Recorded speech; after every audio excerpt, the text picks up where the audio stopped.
ओम शांति। आज 4 नवंबर 2022 के बाबा के अनमोल मधुर महावाक्य सुनेंगे। आज की मुरली में बाबा कहे, ये पुरुषोत्तम संगम युग की विशेषता क्या है। बाबा ने कई विशेषता बताई है कि इस संगम पर ही सच्चा सच्चा कुंभ आत्मा और परमात्मा का मिलन का होता है। दूसरी विशेषता बताई, इसी संगम पर हम सच्चे सच्चे ब्राह्मण बनते हैं। तीसरी विशेषता बताई, इस संगम पर ही हम सभी दुखों से छूट जाते हैं और सुख धाम में जाते हैं। चौथी विशेषता बताई, इसी संगम युग पर हम सभी को सृष्टि के आदि मध्य अंत का ज्ञान प्राप्त होता है। बाबा कहे, इस संगम पर ही तुम बच्चों की सदगति हो जाती है। तो इसीलिए अनेक विशेषताएं हैं। इस संगम पर ही हम पतित से पावन बनते हैं। और साथ साथ बाबा कहे, बाबा ने आकर के तुम बच्चों को सृष्टि के आदि मध्य अंत का ज्ञान दिया है, तो तुम बच्चे स्वदर्शन चक्रधारी बनो। स्वदर्शन चक्रधारी बनने से क्या फायदा होता है? पहला बाबा ने कहा, तुम चक्रवर्ती राजा बनोगे। दूसरा बाबा कहे, इससे विकर्म विनाश होंगे। और स्वदर्शन चक्रधारी बनने से नष्टो मोहा बनेंगे और संपूर्ण सपूत बच्चा बनेंगे। तो सुनते हैं आज के बाबा के मधुर महावाक्य। ओम शांति। मीठे बच्चे, बाप का फरमान है, स्वदर्शन चक्र फिराते अपना बुद्धि योग एक बाप से लगाओ। इससे विकर्म विनाश होंगे, सिर पर पापों का बोझा उतर जाएगा। आज की मुरली से प्रश्न है, इस पुरुषोत्तम संगम युग की विशेषताएं कौन कौन सी है? उत्तर है, यह संगम युग ही कल्याणकारी युग है। इसमें ही आत्मा और परमात्मा का सच्चा मेला लगता है, जिसे कुंभ का मेला कहते हैं। दूसरी विशेषता, इस समय ही तुम सच्चे सच्चे ब्राह्मण बनते हो। तीसरी विशेषता, इस संगम पर ही दुख धाम से सुख धाम में जाते हो, दुखों से छूटते हो। चौथी विशेषता, इस समय तुम्हें ज्ञान सागर बाप द्वारा सृष्टि के आदि मध्य अंत का पूरा ज्ञान मिलता है। नई दुनिया के लिए नया ज्ञान बाप देते हैं। और पांचवी विशेषता, तुम सांवरे से गोरा बनते हो। आज की मुरली से पहले गीत बजा है, इस पाप की दुनिया से दूर कहीं ले चलो। ओम शांति। मीठे मीठे बच्चों ने गीत सुना और बच्चों की बुद्धि में यह बैठा हुआ है कि बरोबर कलयुग पाप की दुनिया है। कलयुग पाप की दुनिया है। इस समय सब पाप ही करते रहते हैं। बाप आकर तुम बच्चों को कल्प कल्प गति सदगति देते हैं। जब पतित दुनिया को पावन बनाना होता है, तब पतित पावन बाप आते हैं। आकर बच्चों को आप समान बनाते हैं। बाप में कौन सा ज्ञान है? सारे सृष्टि चक्र का ज्ञान है। तुम बच्चे भी इस सृष्टि चक्र को जानते हो। यह सारा चक्र कैसे फिरता है, यह बाप में ज्ञान है। इसलिए उनको ज्ञान का सागर कहा जाता है। वही पतित पावन है। इस चक्र को समझने से, स्वदर्शन चक्रधारी बनने से तुम फिर स्वर्ग के चक्रवर्ती राजा रानी बनते हो। तो बुद्धि में सारा दिन यह चक्र फिरना चाहिए, तो तुम्हारे विकर्म विनाश हो जाएंगे। फिर सतयुग में तो तुम यह चक्र नहीं फिराएंगे। वहां स्व अर्थात आत्मा को सृष्टि चक्र का ज्ञान नहीं होता, न सतयुग में न कलयुग में। यह ज्ञान सिर्फ संगम युग पर तुमको मिलता है। संगम की बहुत महिमा है। कुंभ का मेला करते हैं ना, वास्तव में यह है ज्ञान सागर और नदियों का मेला, अर्थात परम आत्मा और आत्माओं का मेला। यह कुंभ का मेला भक्ति मार्ग का है। यह आत्मा और परमात्मा का मेला इस सुहावने कल्याणकारी संगम युग पर ही होता है, जबकि तुम दुखों से छूट सुख में जाते हो। इसलिए बाप को दुख हरता सुख करता कहा जाता है। आधा कल्प सुख और आधा कल्प दुख चलता है। दिन और रात आधा आधा है। मकान भी नया पुराना होता है। नए घर में सुख, पुराने घर में दुख होता है। दुनिया भी नई और पुरानी होती है। आधा कल्प सुख रहता है, फिर मध्य से दुख शुरू होता है। दुख के बाद फिर सुख होता है। दुख धाम से फिर सुख धाम कैसे बनता है, कौन बनाते हैं, यह दुनिया भर में कोई नहीं जानते। मनुष्य तो घोर अंधियारे में है। सतयुग को बहुत लंबा समय दे दिया है। अगर सतयुग की आयु बड़ी हो तो आदमी कितने होने चाहिए? वापस तो कोई भी जा नहीं सकते, सबको इकट्ठा होना ही है। नीचे आने का द्वार तो खुल गया, जाने का द्वार तो खुला नहीं। अगर सतयुग की ही इतने लाखों साल की आयुष्य हो तो बाबा कहे फिर कितने आत्माएं हो जानी चाहिए। वापस तो तब जाए जब बाप आकर घर का रास्ता बताएं। इतनी सब आत्माओं को बाप संगम युग पर आकर पूरा रास्ता बताते हैं। तुम जानते हो हम 84 जन्म का चक्र लगाकर आए हैं। सतयुग त्रेता में हमने कितने जन्म लिए हैं, वहां कितने वर्ष कौन कौन राज्य करते हैं, सारा तुम्हारी बुद्धि में है। सतयुग में है 16 कला संपूर्ण, फिर 14 कला, फिर उतरती कला होती है। इस समय बहुत दुख है। दुख होता ही है पुरानी दुनिया में। सतयुग को नई दुनिया, कलयुग को पुरानी दुनिया कहा जाता है और अभी है संगम। अब पुरानी दुनिया का विनाश होता है, बाप नई दुनिया बना रहे हैं। तुम पुरानी दुनिया से निकल जाए नए घर में बैठते हो। तुम कहेंगे हम नए घर के लिए पुरुषार्थ कर रहे हैं कि हम नई दुनिया में ऊंच पद पाए, यही हमारा पुरुषार्थ है। बाप सिर्फ कहते हैं मुझे याद करो और कोई तकलीफ नहीं देते हैं। कैसे भी टाइम निकाल फरमान मानना चाहिए। बाबा कहे कैसे भी टाइम निकाल फरमान मानना चाहिए, परंतु माया ऐसी है जो फरमान मानने नहीं देती, बाप से बुद्धि योग लगाने नहीं देती। परंतु तुम बच्चों ने कल्प पहले भी पुरुषार्थ कर इस माया रूपी रावण पर जीत पाई है। तब तो सतयुग की स्थापना होती है। जितना जो मददगार बनता है उनको इतना इजाफा भी मिलता है। तो बच्चों को यह नॉलेज मित्र संबंधियों को भी देनी है। बाप का फरमान है कि मुझे याद करो। क्यों? क्योंकि आधा कल्प के विकर्मों का बोझा सिर पर है। उनको भस्म करने का कोई उपाय नहीं सिवाय याद के।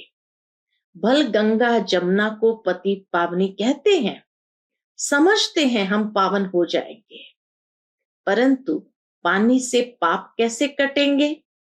यह है पतित दुनिया। तब सब पुकारते हैं हे पतित पावन आकर सतयुग की स्थापना करो। सो तो सिवाय बाप के कोई स्थापन कर न सके। तो यह है नई दुनिया के लिए नया ज्ञान देने वाला एक ही बाप है। श्री कृष्ण ने ज्ञान नहीं दिया। श्री कृष्ण को पतित पावन नहीं कहा जाता। पतित पावन तो एक ही परम पिता परमात्मा है जो पुनर्जन्म रहित है।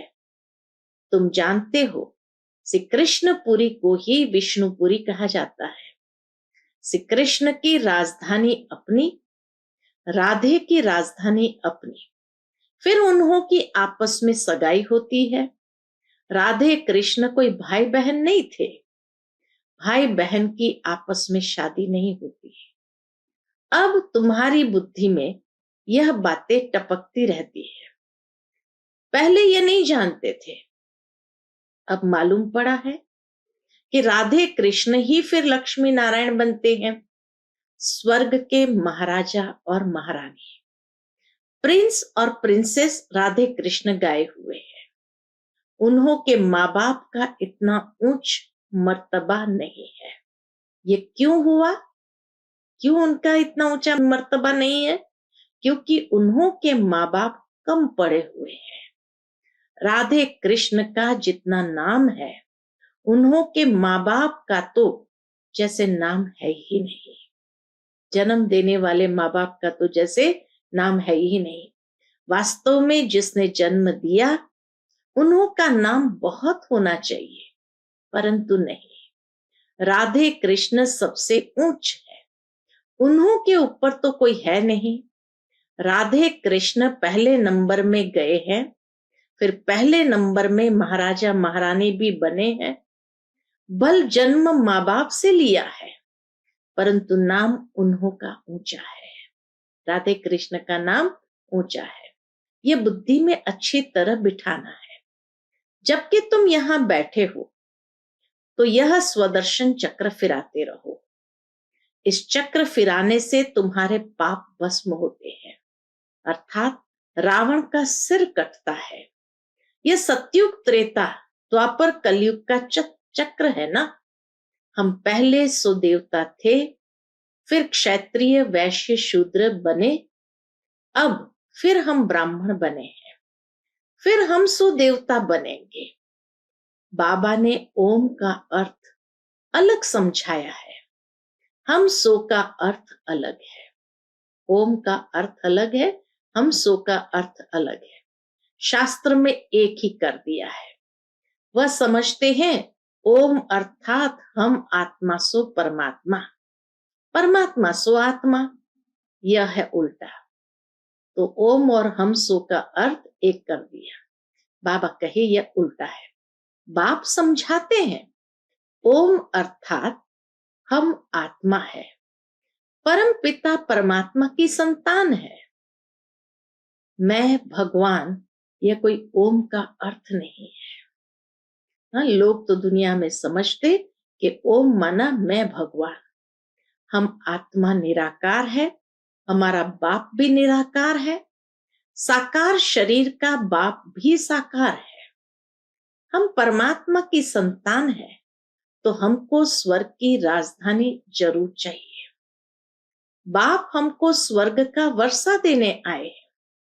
रावण फिर आधा कल्प के बाद क्या करता है?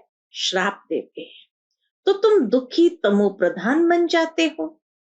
फिर बाप आकर सुखी बनने का वर देते हैं, अर्थात वरदान देते हैं। ऐसे नहीं कहते चिरंजीव भव, परंतु कहते हैं मुझे याद करो।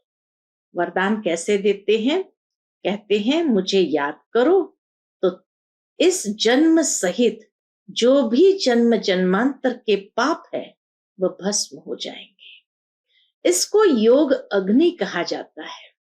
रावण राज्य में सबको पतित जरूर बनना है। पतित और पावन आत्मा बनती है। परमात्मा तो सदैव पावन है, वह सबको पावन बनाते हैं। पतित बनाते हैं रावण। सतयुग में विकार होते नहीं, वह है संपूर्ण निर्विकारी दुनिया। तब तो देवताओं के आगे जाकर गाते हैं आप सर्वगुण संपन्न, संपूर्ण निर्विकारी, मर्यादा पुरुषोत्तम।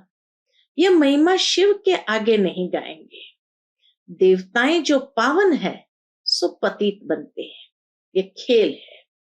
बाप सुखधाम बनाते हैं, शिव को बाप कहते हैं। शालिग्राम अलग है। रुद्र यज्ञ में एक बड़ा लिंग बनाते हैं, बाकी छोटे छोटे शालिग्राम बनाते हैं। हम आत्मा 84 जन्म कैसे लेते हैं? बाबा कहे छोटे छोटे शालिग्राम बनाते, अर्थात यादगार किसका है? हम आत्मा 84 जन्म लेते हैं। दूसरे धर्म वालों के लिए 84 जन्म नहीं कहेंगे। जो द्वापर युग के बाद आए तो उनके 84 जन्म नहीं कहेंगे। सिख धर्म वाले 500 वर्ष में कितने जन्म लेते होंगे, हम कितने लेते हैं? ये बाप समझाते हैं। ब्राह्मणों की ही चोटी मशहूर है, सच्चे ब्राह्मण होते ही है संगम पर। यह कल्याणकारी युग है, यहां ही तुम सबका कल्याण होता है। रावण अकल्याण करते हैं, बाप आकर कल्याण करते हैं। तो बाप की मत पर चल कल्याण करना चाहिए ना, अपना ही कल्याण खुद करना चाहिए। श्रीमत शिव भगवान उवाच। शिव बाबा जन्म नहीं लेते, वह प्रवेश करते हैं। जन्म तब कहे जब पालना लेवे। कोई माँ बाप से पालना लेवे, वह कभी पालना नहीं लेते हैं, सिर्फ कहते हैं मेरी श्रीमत पर चलो। स्वर्ग के तुम मालिक बनो, मुझे तो बनना नहीं है, मैं तो अभोक्ता। शिव बाबा कहे मैं तो अभोक्ता। तो समझना चाहिए बाबा हम आत्माओं को समझा रहे हैं। आत्मा ही समझती है ना, आत्मा ही बैरिस्टर इंजीनियर बनती है। मैं फलाना हूं।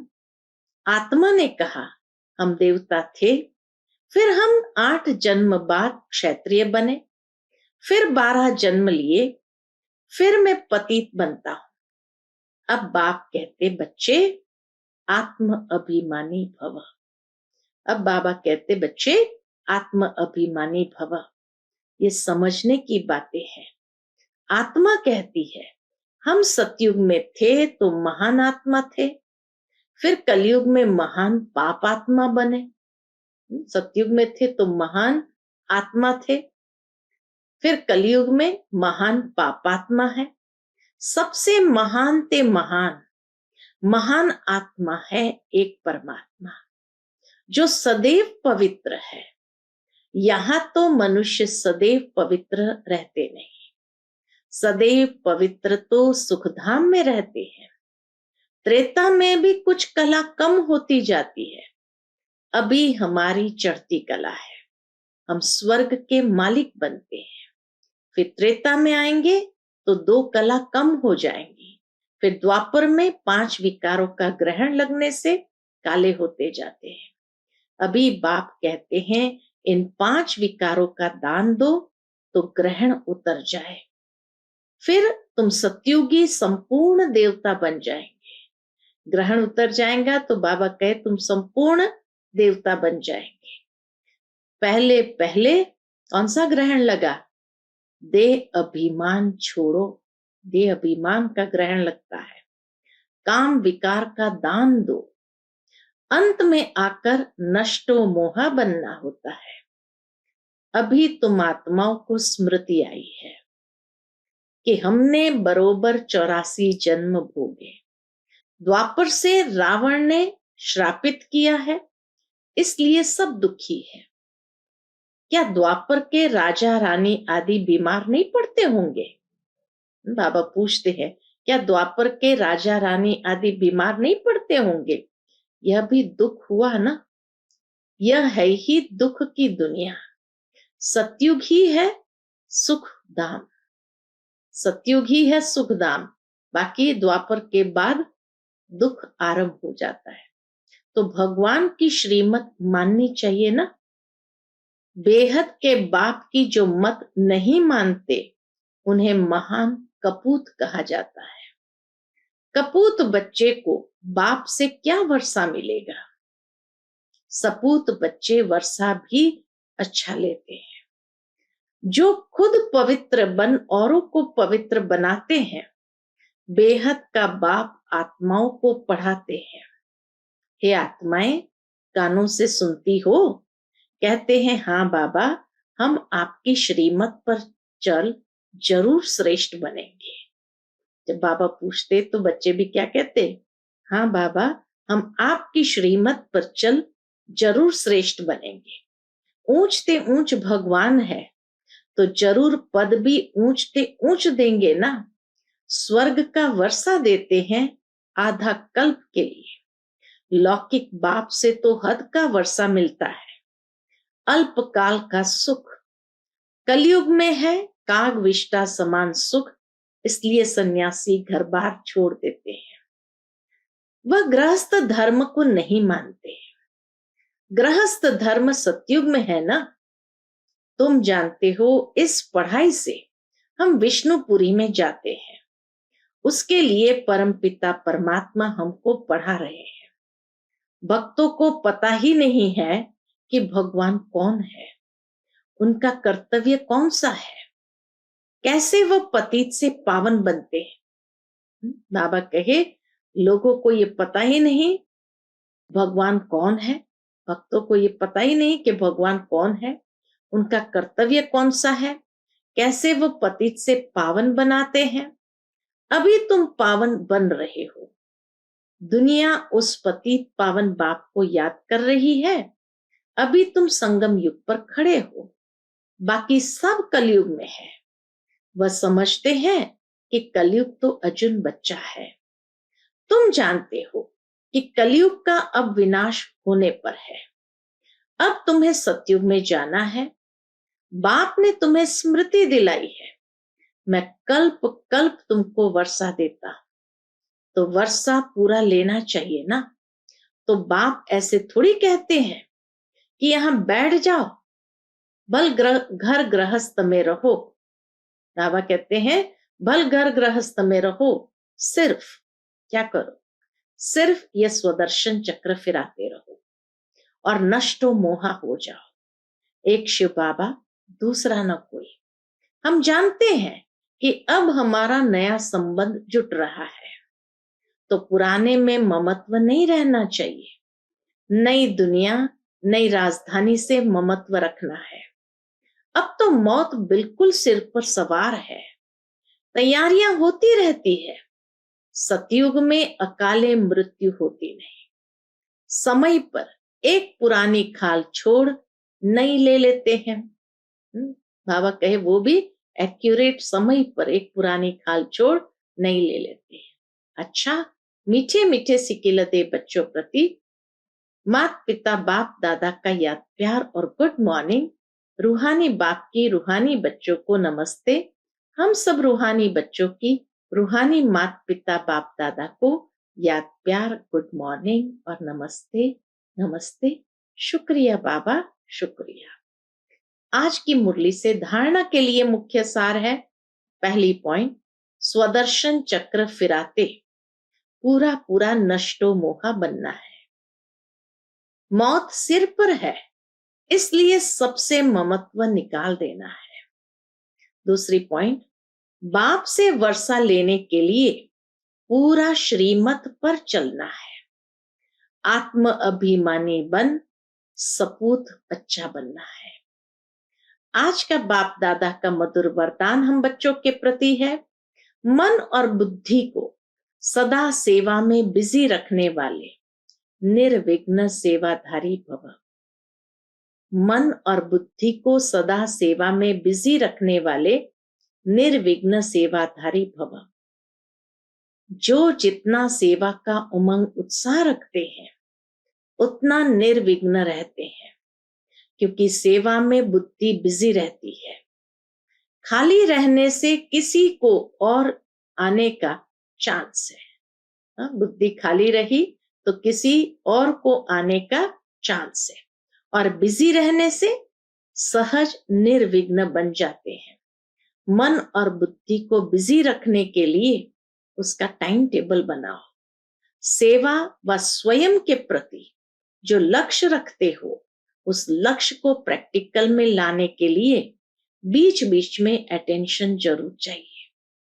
अटेंशन कभी टेंशन में बदली ना हो।